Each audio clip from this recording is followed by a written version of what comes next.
Meus caros, sejam muito bem-vindos aqui ao canal e no dia de hoje saiu uma entrevista do Hugo Soares ao Observador em que ele basicamente confirma a existência de um Bloco Central. Eu já vos tinha falado sobre a possibilidade da duração da legislatura ao longo destes 4 anos, porque se os dois grandes partidos do centro negociarem, basta basicamente que o Partido Socialista aprove o Orçamento de Estado para que esta legislatura dure os 4 anos. Assim sendo, parece que isso se torna cada vez mais uma realidade e Hugo Soares basicamente veio confirmar isso nesta entrevista que eu já vos vou mostrar. Peço-vos antes que deixem o like neste vídeo, que subscrevam o canal e que se acharem adequado adiram ao plano de apoio ao canal. Mas bom, eu venho-vos então mostrar a entrevista do Hugo Soares ao Observador. A entrevista é essa em que ele basicamente dá a entender que o Bloco Central existe e portanto espera uma especial colaboração neste governo por parte do Partido Socialista. Ora, o que é que ele diz? Hugo Soares diz que quer dialogar com todos os partidos, em especial com o Partido Socialista. O futuro líder parlamentar do PSD, que ainda não tomaram posse, diz que os sociais-democratas querem dialogar com todos os partidos e espera uma postura de colaboração por parte do PS. Se essa postura vai ser correspondida? Eu creio que sim, esta postura de colaboração já foi correspondida, ainda para mais, tendo em conta que o PS, quando tem algo a ganhar, negocia. Eu vi pessoas a confundirem este negócio do Pedro Nuno Santos com o seu sentido de Estado. Eu acho que é importante lembrar que sentido de Estado é aprovar as coisas pelo bem comum. O Pedro Nuno Santos aprovou o Presidente da Assembleia da República para ter também um Presidente da Assembleia da República que ele, em teoria, não teria direito. Portanto, eu acho que foi muito clara a ideia da negociação e, portanto, o PSD aceitou porque neste momento está nas mãos do PS. Ora, o Hugo Soares diz que temos uma responsabilidade que é governar e temos a competência e a responsabilidade de dialogar com todas as forças partidárias, em especial com o Partido Socialista. Acrescentou, lembrando que oposição não significa ser contra só por ser da oposição, sobretudo, e deixa já uma dica, se o Orçamento de Estado for um orçamento que resolve a vida das pessoas. Portanto, o Hugo Soares aqui deixa muito claro, ou abre a porta, tenta abrir a porta para que o PS possa aprovar o Orçamento de Estado do PSD e se isso for acontecendo ao longo dos 4 anos, não digo dos 4, não digo que o Orçamento de Estado vai ser aprovado essas vezes todas, mas se o Partido Social Democrata conseguir basicamente que o PS aprove o Orçamento de Estado, saibam que o governo vai se manter e saibam também que quem está verdadeiramente a governar não é o PSD, é sim o PS.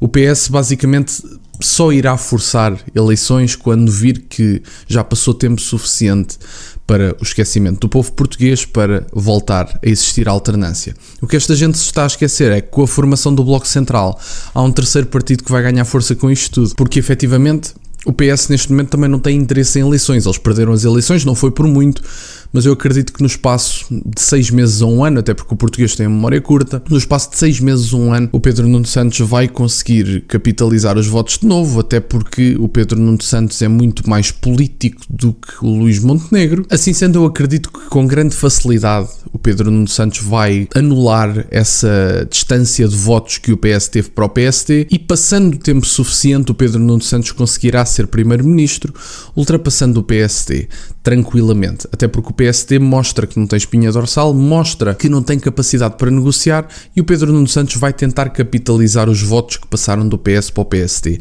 Há um problema muito grave para os dois, da minha parte estou algo satisfeito com esse problema. O problema dos dois é que, juntando-se no Bloco Central, vão dar a razão ao André Ventura quando ele diz, bom, mas vocês são os dois iguais.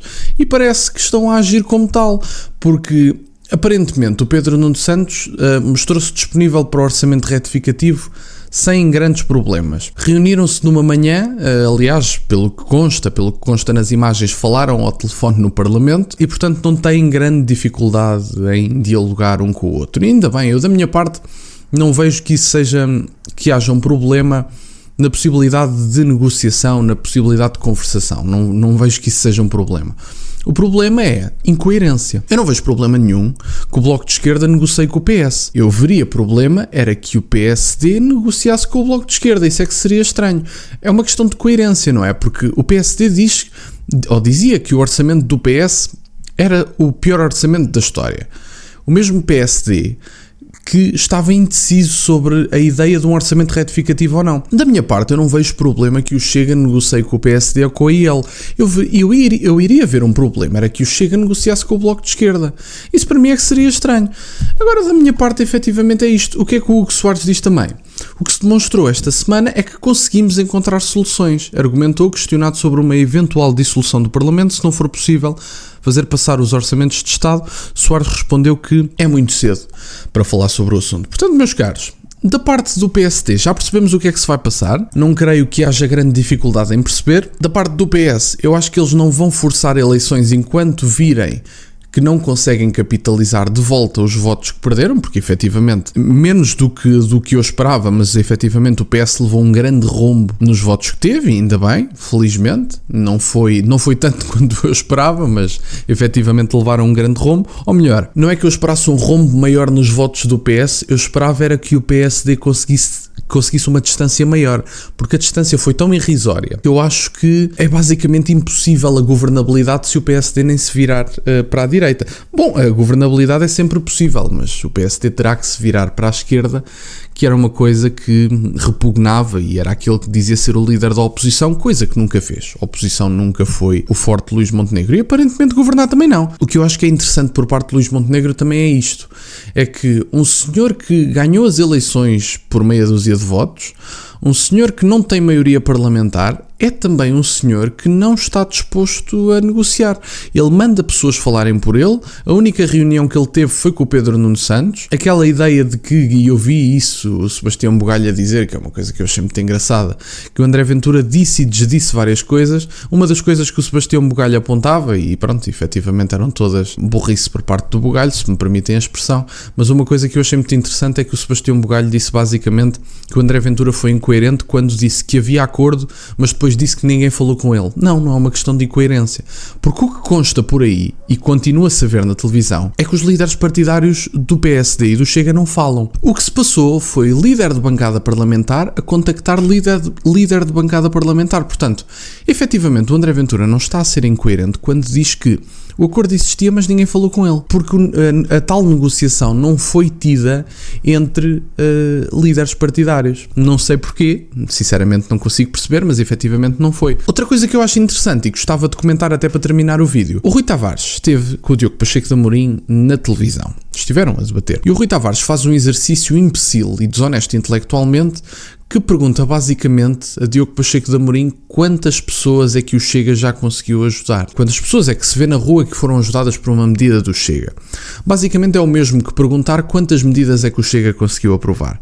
Basicamente é o mesmo que perguntar qual é a qualidade das relações do Chega com o PS. Efetivamente, o Rui Tavares, quando faz estas perguntas, que foi um exercício que a Inês Sousa Real insistiu em fazer durante os debates, eu não vejo grande razão para felicidade quando dizemos que conseguimos negociar muito bem e que somos muito amigos dos autores do problema. Efetivamente o PS é o autor dos problemas do país. Já estão no governo há quase uma década e, portanto, não podemos fingir que não têm qualquer peso na matéria. Portanto, nós conseguimos localizar o PS como problema.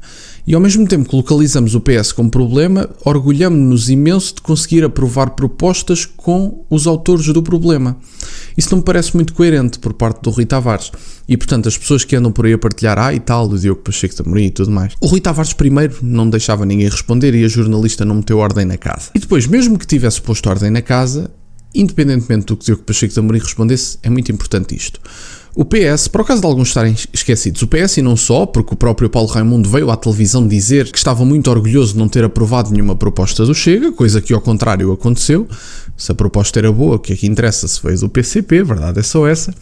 Mas uma coisa que é interessante é que o Rui Tavares veio com essa conversa e, independentemente do que Diogo Pacheco de Amorim respondesse, eu acho que é importante lembrar isto. O PS, exatamente como outros partidos, fizeram uma cerca sanitária ao Chega. Portanto, todas as propostas do Chega eram rejeitadas. Eu gostava de lembrar os eleitores do LIVRE, os eleitores do Bloco, os eleitores do PCP e os eleitores do PS. Se alguma maioria absoluta fizer um cerco sanitário à esquerda, vamos partir do pressuposto que o PSD tinha maioria absoluta.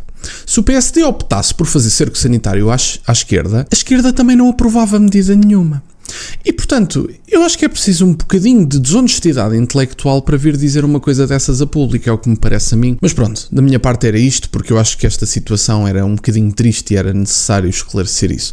Portanto, da minha parte é isto, meus caros. Têm as minhas redes sociais todas na descrição, agradeço-vos imenso por estarem desse lado, peço-vos só que deixem o like neste vídeo se ainda não deixaram. Obrigado então por estarem desse lado e nunca se esqueçam, meus caros, questionem tudo. Até à próxima.